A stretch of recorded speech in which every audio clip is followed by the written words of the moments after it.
Did you ever have any dealings or any interactions with Eazy E by any Oh, chance? Lil Eric. Yeah, Lil Eric. Well, No, I just actually, didn't know if you had any interactions with him, or if you ever had any stories with him or anything like that. I called him Lil Eric, but not Lil E. I meant to say Easy. Yeah, I had a few. You know, he was from Compton. He was Kelly Park Crip. A lot of y'all always go back and forth, whether he was neighborhood, Kelly, or Atlantic, or Southside. Those are the Crip gangs pretty much in the area, but he was pretty much claimed Kelly Park, Compton Crips. He's one of those that, again, where Keefy D gets mad at me about and all of that. And let me throw that out, too.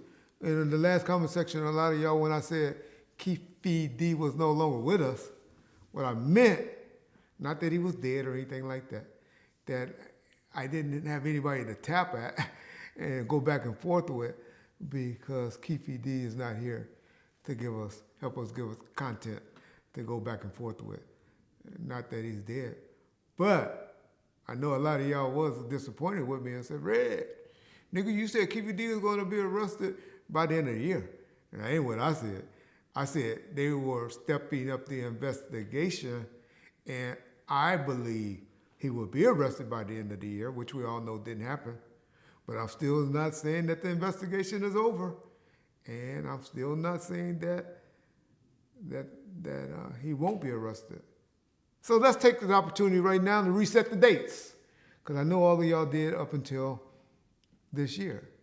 For any of y'all that want to participate, it's still there. That option's still there.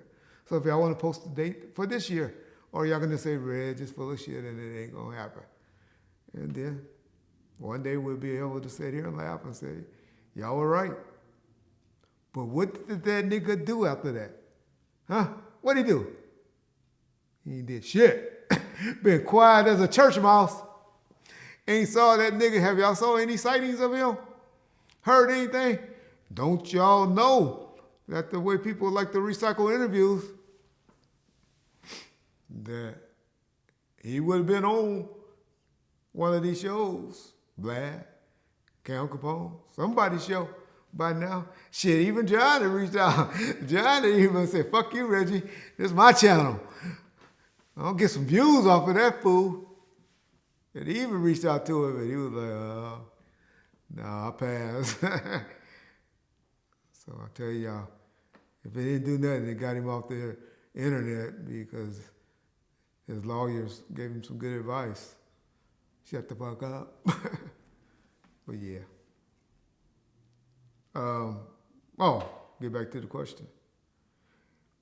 Easy, you know, like we said, we worked the Cowards in Compton video shoot. My dad is the one that ran that actually through the city for the police department. Met him on that set and saw him a few times there. Y'all got to remember, as cops back then, a lot of the younger cops like I was back then didn't really too much care for him.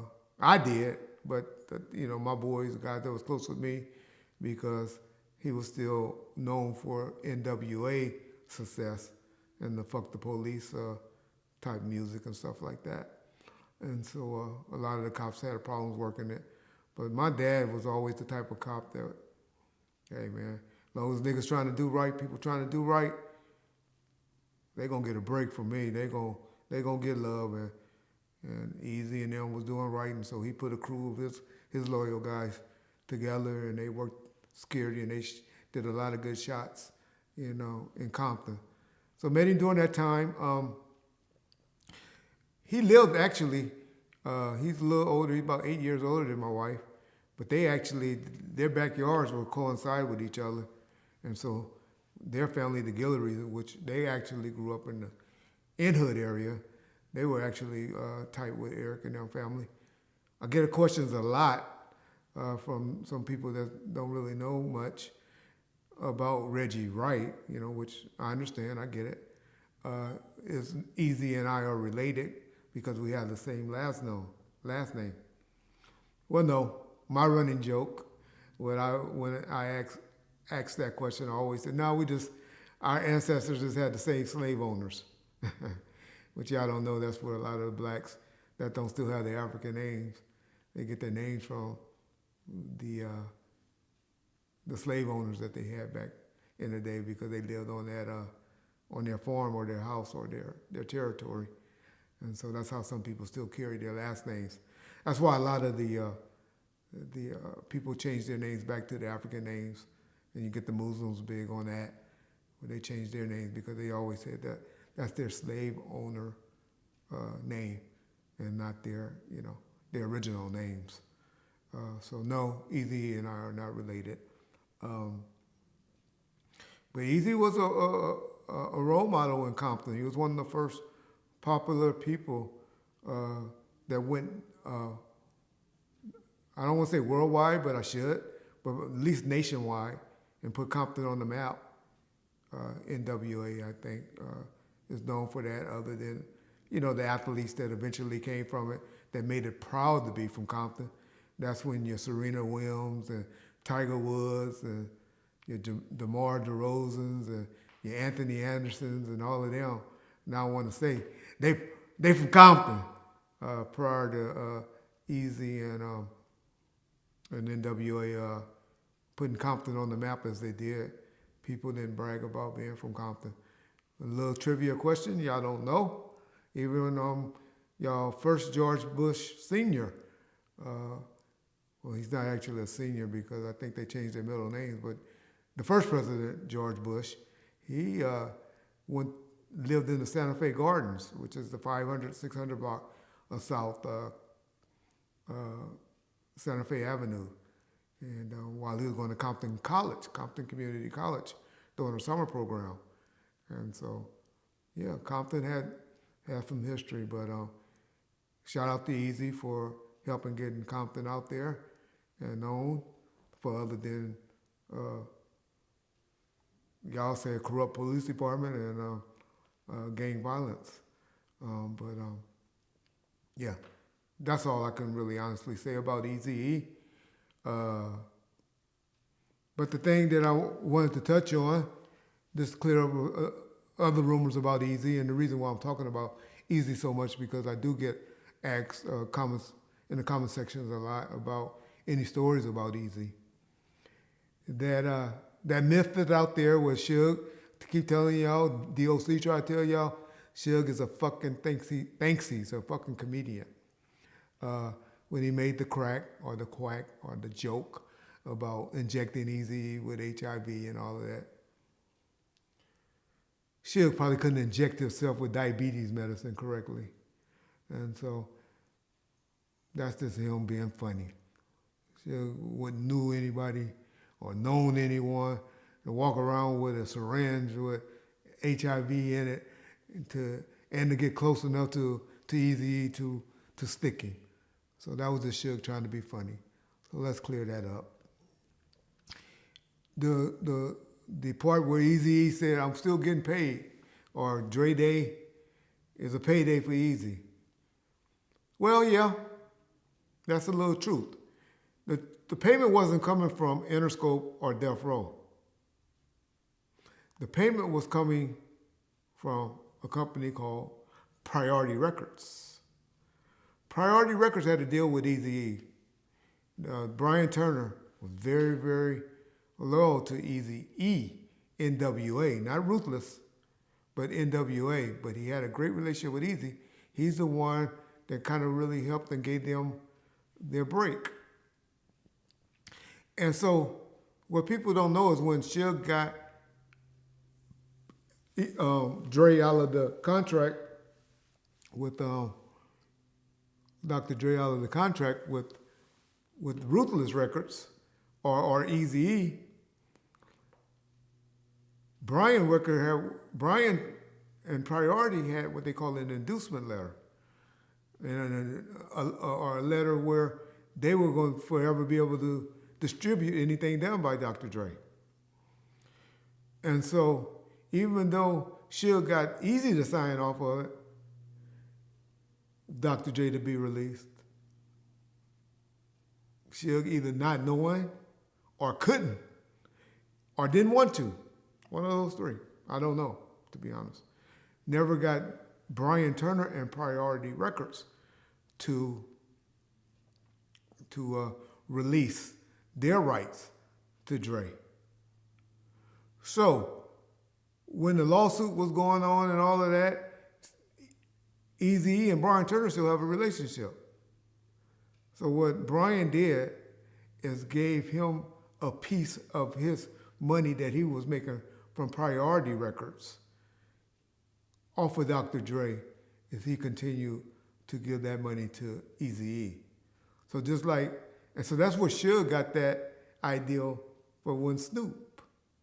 He said, okay, Brian, you're going to give me an override with them, just like I gave you an override. Let you keep an override on Dre when I released him, to Master P and No Limit in you. You're going to do the same for me that I did for you with Eazy. And that's how that conversation went, and the reason that Eazy always bragged to have make money off of Dr. Dre. And even till today, I really believe that's why Dre never was so active on giving money or doing deals with, or doing record deals. Because even to this day, Priority Records, along with whoever Interscope is in business with, be it was Time Warner or eventually Universal, they always was distributed by Priority Records. If y'all look on the back of any albums that's considered Dre's albums, was always distributed by Priority Records. And yeah, and so that's another rumor that's out there, or a little known fact about Eazy E. Eazy E wasn't a gang member. I can't see any Kelly Park Crips ever saying that he got in cars and did shootings or anything like that with them. But Eazy E wasn't no punk. And Eazy E, like I said, over anybody in my mind, should get credit for putting the city of Compton on the map. So yeah, shout out Eazy E and Eric Wright, Ruthless Records. Another thing that a lot of people always ask about on Eazy E, and like I said, the only reason I'm speaking on this stuff is because people always ask us about any Eazy E stories. So we say, well, why did Eazy E, why did his kids never, or they didn't get anything? Well, something I want to teach you guys, and I want y'all to learn about, is what's things called living trust. Man, if you don't want baby mamas or people that you don't have relationships anymore with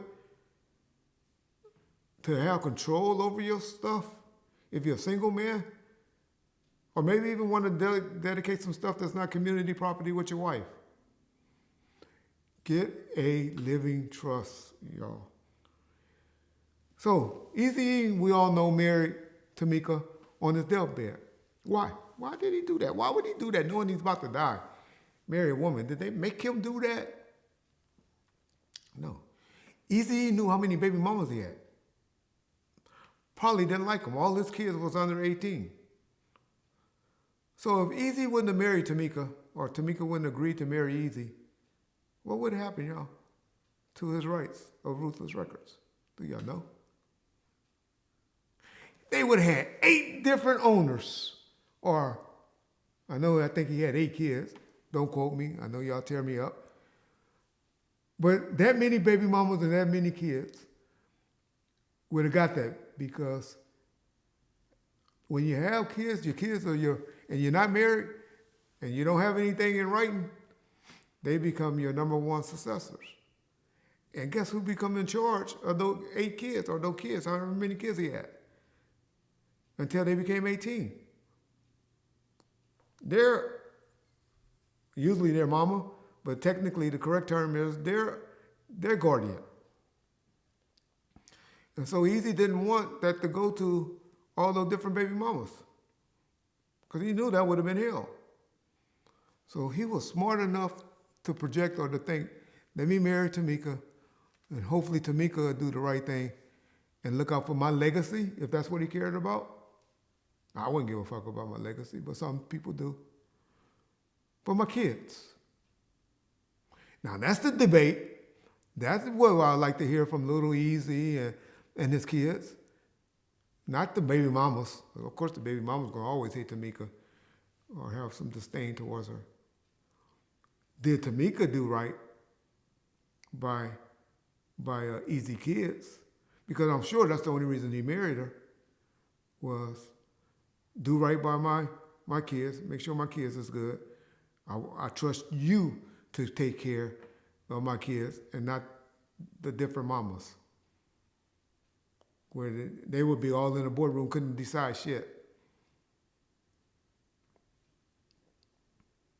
You know, I bring that up to say, why we always worry about Tupac and his issues and all of that and this stuff. But I know, I never get nobody questioning Tamika about did she do the right thing by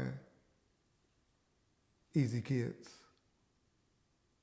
Or did she just take the conversation and say, just me and mine gonna do good. Don't take care of Tyson Bedford. That's too deep for a lot of y'all. Y'all don't know about that. But yeah. Yeah, so those are some of the things that I have about Eazy E. John.